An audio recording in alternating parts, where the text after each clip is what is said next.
Siempre nos hemos preguntado cómo es que existe el matrimonio. Y esa es una pregunta que siempre va a estar. De repente tú has tenido, le has preguntado a tu papá, a tu mamá, a tu hijo, a tu hermana, de cómo es que se llegaron a unir. Pero antes de eso, antes de responder a esas preguntas, primero te invito a suscribirte al canal. Ponle suscribir ahí al costadito nada más. Y la campanita para que puedas ver los videos que vamos a ir subiendo en este proyecto ciudadano de transferir conocimiento a través de las plataformas digitales. Soy Francisco Aspillega, abogado, y el día de hoy vamos a responder la pregunta que es la siguiente: ¿cuál es el origen del matrimonio? Pero antes de eso, vamos a hacer un pequeño recordar, ¿no? ¿Te acuerdas de la era del hielo 1? Cuando salía así los mamuts y los dientes de sable y los demás personajes que no me acuerdo su nombre. Pero el tema es que desde el origen de la vida humana en la Tierra, ¿no? Ya tenemos todos los tipos, ¿no?, de seres humanos que han existido, desde Lucy, el Neandertal, Cromañón, ¿no?, y todas las personas que se han dado en ese lapso de tiempo hasta llegar al Homo sapiens y ahora al Homo sapiens sapiens. Tenemos que en la prehistoria, o sea, antes de la historia, en la prehistoria, el ser humano, o sea, hombre y mujer, XY, XX genética, ya tenían relaciones sociales. Y evidentemente relaciones sexuales, ¿no? Porque si no, ¿cómo se iban a reproducir? Entonces, al existir estas relaciones sociales entre hombre y mujer, y entre los colectivos que primero éramos grupos nómadas, ¿no? Íbamos de un lugar a otro buscando las mejores condiciones para la sobrevivencia, se empiezan a formar lazos. Esos lazos de sangre empiezan a ser los primeros puntos de referencia para la familia. Es allí donde la familia natural entre hombre y mujer se genera, por la propia convivencia social, por el propio desarrollo entre hombre y mujer, como la que me está grabando en este momento, se empieza a llevar esa conjunción. Y es allí donde la familia empieza a nacer, en la prehistoria. Ahora, ¿por qué es prehistoria? Porque era antes de la historia, ¿no? Evidentemente. Pero ¿cuándo empieza la historia? Cuando el ser humano tiene la capacidad de escribir. Ya cuando vemos que el ser humano tiene la capacidad de escribir, las condiciones en las que se vivía anteriormente y todos los recuerdos, todas las vivencias se empiezan a transmitir en documentos, ¿no? Puede ser papiro, puede ser una cueva que también se escribía, en tablas de madera, dependiendo de la cultura, ¿no? En los quipus, si estamos hablando de cultura incaica, los quipu camayoquín eran los especializados en leer los quipus, ¿no? Entonces, es incluso en la prehistoria, hace miles de años, que la propia condición del ser humano empieza en esa relación social entre hombre y mujer, familia natural. Evidentemente luego viene la reproducción y el ser humano se empieza a desarrollar en el mundo. Empieza a pasar el tiempo y las condiciones sociales en las cuales vivía el hombre y la mujer empiezan a cambiar. Dejamos de ser nómadas para convertirnos en sedentarios, gracias a la agricultura y al descubrimiento de la agricultura gracias a la mujer.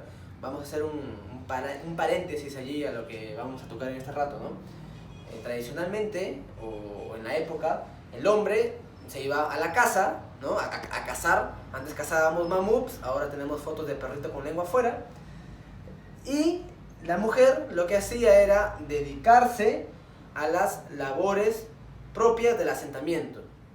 Cuenta la historia, entre comillas, un tipo de metáfora, anécdota, que un día las mujeres se encontraban recogiendo granos y a una de ellas se les cae un pedazo de tierra y venían y se dan cuenta que empieza a crecer esa semilla que había caído en tierra y empieza a dar frutos. Esa es la forma de graficar cómo es que inicia la agricultura, y con la agricultura pasamos de nómadas, o sea, de cazadores y pescadores, ¿no?, a sedentarios. Al generarse esta situación de ser sedentarios, pasamos a formar familias netamente que se movían, que eran nómadas, a formar una sociedad. ¿Por qué? Porque nos empezamos a aglutinar empezamos a ser más personas y empezamos a ser sociedad.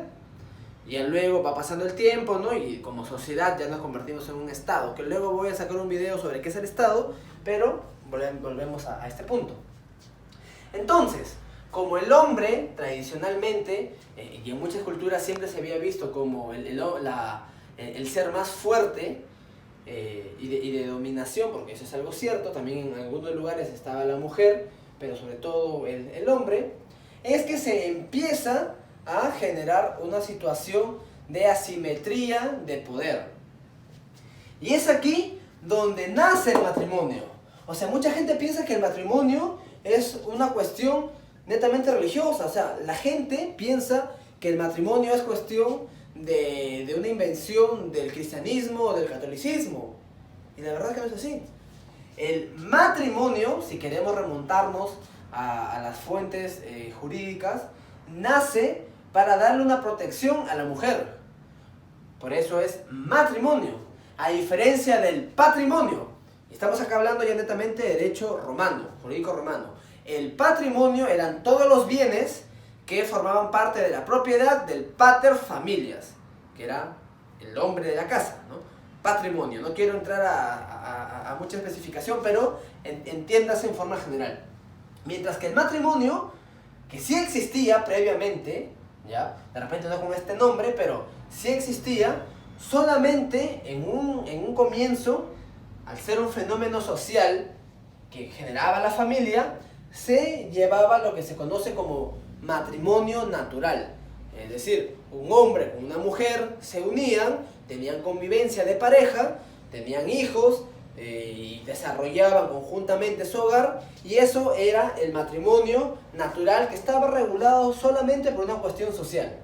Y eso pasaba aquí en Perú, pasaba en la China, en Japón, en Babilonia, en Mesopotamia, en todos los países, en todos los lugares habidos y por haber.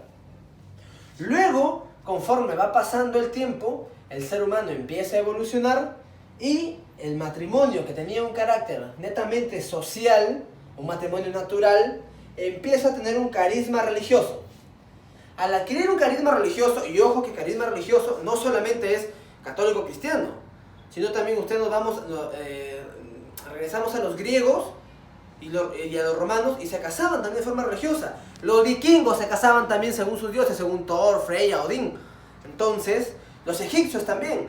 Entonces, allí se empieza a dar un matrimonio religioso. Repito, de repente el nombre era otro, pero en esencia el matrimonio era para proteger y otorgarle una seguridad a la mujer, en contraposición del patrimonio. O sea, te daba, si queremos verlo así, un estatus público de que ese hombre era tuyo y que esa mujer era tuya. Pero sobre todo para la protección de la mujer y de los hijos, porque como vivíamos en una situación tan convulsionada, los hombres solían irse a las guerras o a diferentes actividades y solían morir. Entonces, la protección quedaba hacia la mujer. Va pasando el tiempo y ya no era suficiente la regulación social y religiosa, sino que adquiere un carisma jurídico. Y es en esta parte donde el derecho de familia empieza a crecer. Porque antes, por ejemplo, yo venía, te cogía de la mano si eres mujer, nos casábamos y no había ningún problema. Y estábamos casados. Pero ahora con el matrimonio jurídico, con la regulación jurídica, lo que sucede es que para que tú y yo estemos casados, hombre y mujer, tenemos que cumplir ciertas formalidades. Y con estas formalidades es que no solamente se genera una situación de estabilidad y de seguridad jurídica, sino que también otorga una mayor capacidad de desarrollo económico y social. Veamos con una visión de incentivos. Si tú tienes mayor seguridad, vas a arriesgar más. Y es allí donde la familia con el matrimonio empiezan a tener al final la regulación jurídica y se da este fenómeno de que la familia, al tener mayor protección, la mujer al tener mayor protección, al generarse mayores condiciones de seguridad, se empieza a expandir el fenómeno jurídico conocido como derecho de familia, ¿no? Donde se regula la forma del matrimonio, también la del divorcio que se puede dar, los derechos que tienen los esposos, los derechos que tienen los hijos, ¿no? De padres a hijos, de hijos a padres, y tantas cuestiones que, como los podemos ver día a día, se dan en la cotidianidad. Entonces, un recuento. Prehistoria, hombre y mujer se empiezan a unir por las relaciones sociales, lo que da consecuencia a la familia. Éramos nómadas, luego nos volvimos sedentarios. Con la historia empezamos a tener registros, o sea, con la escritura, lo cual, este fenómeno social de hombre y mujer da origen al matrimonio, que primero tenía un carácter netamente social y que se veía como un matrimonio natural, unión entre varón y mujer. Luego empieza a tener un carisma religioso. De todas las religiones del mundo, no hay ninguna religión que no haya regulado, por lo menos religiosamente, la unión entre varón y mujer. Todas, a nivel mundial. Y ya luego se empieza a dar la cuestión jurídica a través de instituciones más estables. ¿Esto qué genera? Genera la condición para poder entender que el origen del matrimonio no es un origen ni jurídico ni religioso, sino tiene un origen social sustentado en la propia naturaleza del ser humano. Es decir, hombre y mujer se unen no porque la religión o la ley lo haya establecido, sino porque desde la prehistoria, desde que existimos en el mundo, hombre y mujer siempre ha sido una familia natural y un matrimonio natural. Esa es la razón de por qué somos Generación Vida y por qué fomentamos la familia natural. No te olvides de suscribirte y compartir. Gracias.